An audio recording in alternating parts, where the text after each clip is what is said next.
Good morning from Jerusalem. I am standing on the porch of our building, the 20th floor, which overlooks all of Yerushalayim, the holy city of Jerusalem. This was the land that Moshe Rabbeinu was only able to see, but not able to enter. Yesterday we went on a fascinating tour. We went to Elon Moreh, which is the place that Abraham was shown the land of Israel by God and told, this land will be given to your children. We went to a overlooking site where we saw the tomb of Joseph, who's buried in Nablus in Shechem. We went to Shiloh, the place where the first temple stood for 369 years. And as we were touring these historic sites, Dini said to me, we have to thank these people who actually live here all year round. If not for them, we wouldn't be able to be here. We wouldn't be able to experience thousands of years of Jewish history. In this week's Torah portion, Moshe Rabbeinu is preparing to die, and he turns to God with one final request. And he says, God, you are the Lord, the King of the spirit of all flesh. Appoint a new leader over this nation that will lead them after my passing.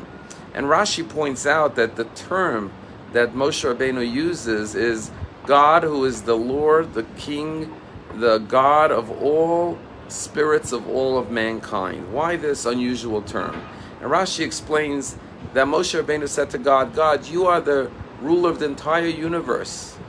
At the same time, you understand the spirit of each individual person, and no two people have the same spirit, and therefore appoint a leader that can relate to each person individually. And that's the power of a Jewish leader. The first thing about a Jewish leader is that they have to understand that each person is a world unto themselves. It's not enough to worry about the collective whole, but they have to be able to understand the spirit of each individual. Everyone knows that in Fiddler is the famous line where Tevye says, is there a blessing for the Tsar? And he says, yes, may God bless the Tsar and keep him far away from us. We know that in Judaism there's a blessing for practically everything, but there's actually a blessing for seeing a large crowd of 600,000 people. And when you see such a magnificent crowd of 600,000 people, what is the blessing? And the blessing in Judaism is, blessed are you, God, King of the universe, Chacham Harazim, who knows the secrets, who understands the secrets of every individual. In other words, it's not just about the whole when you see 600,000 people. It's knowing that each person contains their own secrets, their own dreams, their own character and personality and spirit. And therefore, you, God, know that it's not just one whole 600,000 people, but it's individuals, 600,000 individuals, each one with their own unique secrets and perspectives. And that's what it means to be a leader, to look at the whole, but at the same time to look at the individual. And Moshe Rabbeinu tells us that to be a leader does not mean that you're irreplaceable. It means that you make sure that there's someone to replace you.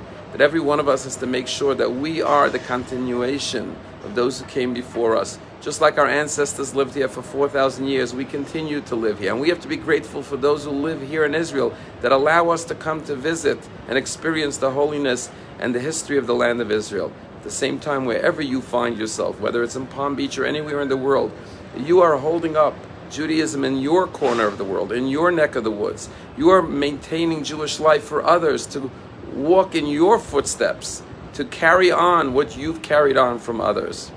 Our apartment is right down the street from Sabaros, which is where the terrible bombing was, where 14 people were murdered, and right outside where the Sabaros pizza shop was on Yafo Street, there's a plaque with the names of all those who were murdered in the Sabaro attack. And I remember reading a story once that there was this woman who was just got her pizza. She was walking up the steps, and suddenly the bomb detonated, and she went flying to the extent that she was lifted out of her shoes. When she saw the wreckage and she survived, she was grateful that she survived, and she made her way out the door, but there was shards of glass and concrete and twisted iron all over, and she literally didn't have her shoes on. She made it out into the street, and she couldn't walk, and some stranger, just a man on the street, ran up to her and said, "Here, woman, take my shoes," and took his shoes off and gave it to her. And she put on these shoes that were bigger than her feet and left the scene and made it home safely. And she said till this day she does not know who that person was, but she keeps those pairs of shoes, and every time she looks at it, she reminds herself that every day not just her, but every single person, walks in the footsteps and literally in the shoes of those who came before us. And to be a leader means to make sure that there will be others that will walk in our footsteps. So wherever God placed you, whether in Israel or in Palm Beach or anywhere around the world, carry on and remember that you are preparing the path for those who will come after us, so they can drink from the same waters and soak in the same light of Judaism, the flame of Torah, of mitzvahs that we have been bequeathed from generation to generation. Have a wonderful day.